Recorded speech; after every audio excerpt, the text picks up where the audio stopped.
Hello and welcome to another episode of the Middle Order Cricket Podcast. I am your host, Waqas Hussain, and I'm joined today by Shaheen. Shaheen, before we kick off, just explain to us exactly what you're doing and why you're walking around outside.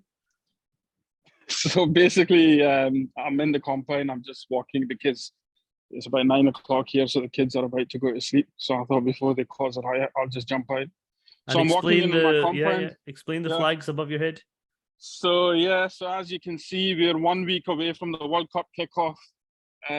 Obviously the FIFA World Cup, not the Cricket World Cup, because that's going to finish hopefully tomorrow. So we're here in obviously the street. Everyone's trying to get into a party mood, get the flags out. So hopefully it should be the next 3 to 4 weeks should be a good carnival of, football, good weather, obviously Muslim country. Yep. The British media tried their best to get that taken away, but obviously, good on Qatar, who kind of stood the grind and obviously, didn't budge. Yep. First, they got the World Cup changed to Winter World Cup, which was a big, obviously, hoo-ha. And then obviously the thing obviously afterwards was this whole, migrant issue. We can go on about that. That's a separate topic. And obviously on the front of the LGBT and all that kind of stuff. But anyway, look, that's a separate issue. But the good thing is it's going to kick off next week. Next Sunday's the opening game. Yeah, I couldn't manage to get the tickets. So for the opening game, trying my best. But I am going to about 9 or 10 games. And I did manage to get the Scotland game. Hopefully if they would have qualified. Unfortunately, so I just need to watch England-Wales now. Yeah.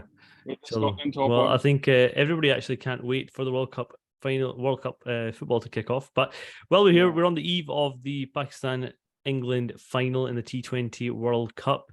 Before we get on to that, why don't we chat a little bit about the India-England semi-final? And, just to kick us off, Shaheen, do you have any consoling words for our Indian friends? Look, the thing is, I think the signs were there after the last World Cup. Everyone thought it was probably Kohli was the issue, and obviously Kohli had to resign as captain. But I think maybe the issues probably go more than Kohli. I think they've got a bit of aging team now. To be honest with you, I would have not picked Ashwin. I would have not picked obviously a couple of other players. Obviously what's his name? The opener with Rohit. Rahul. Who's the other opener? Rahul. Yeah, he wasn't in form.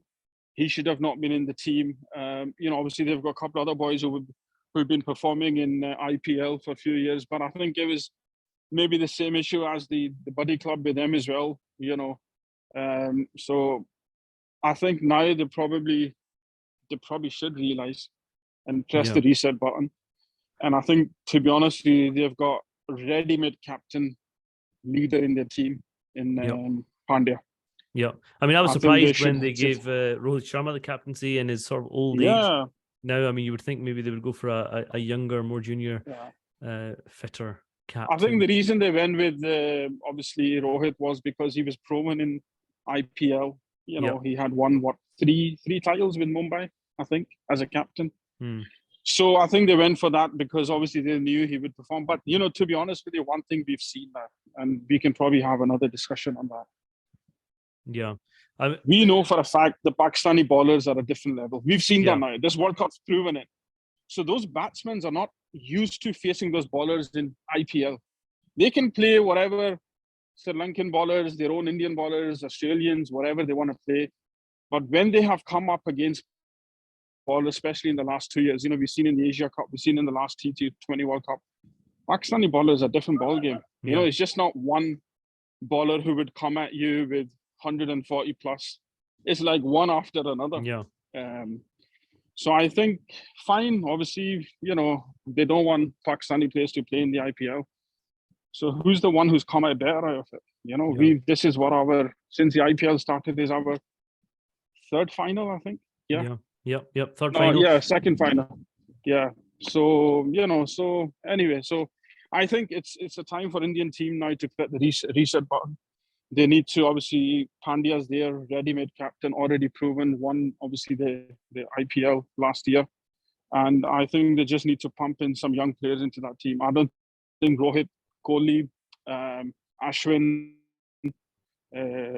Kumar, the bowler, I don't think these four players, I don't even think they deserve to be. The time is moved on now. And I think with the ODI World Cup in India next year, I think that's what they do. So these players now will just concentrate on ODI. You know, Sharma and the Kohlis and Ashwin if they want to still pay him. And I think they can easily pick a good team from IPL, and they've got a couple of youngsters, you know, coming through. So I don't think so. It should be a big issue for them. Yeah, I mean, they do have plenty of strength and depth, but there's one youngster who, you know, you would think is a ready-made player for T20 cricket, and that's Rishabh Pant, and he barely got a look into this team. Any idea why? I don't know. Maybe it could be one of those things again. They wanted to go for somebody who's proven, you know, somebody who's been on the scene for a long time. I think one thing we've seen, I didn't see it, but I think some of the people did comment in the group. You could see Pant. I think maybe his fitness is not up to scratch. You know, probably can get away with in IPL, but I think he was having some cramps or something. I don't know. And you could see, you know, like players like him, Sharma. Yeah, not fit. I don't know. They don't look they're fit. You know, you can see on the side angle their stomach sticking out, and which is surprising. You know, the way India has set some standards in the last few years when it comes to fitness. You know, especially when Kohli was a captain.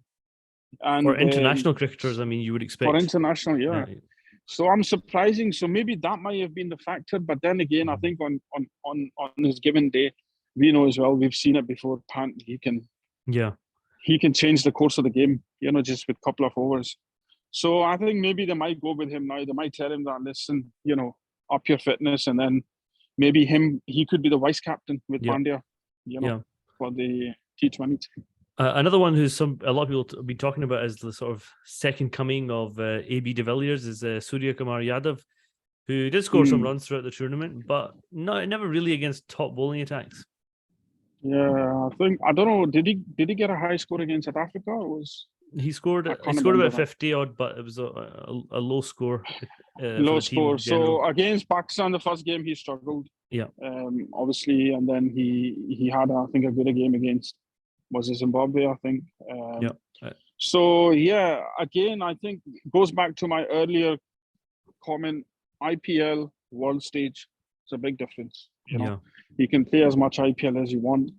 But I think, you know, when it comes to, obviously, bowling-wise, I think when Pakistan, and I think some of the players who have played both PSL and IPL, and we're not talking about players like nobody's heard about, we're talking about players like Watson, and a couple of other players who've played both the leagues, and they've said bowling is a big difference in between both leagues. You know, fine, you might have some good batsmen on show, people like Sky, as they're calling him now, you know, playing the de Villiers shots.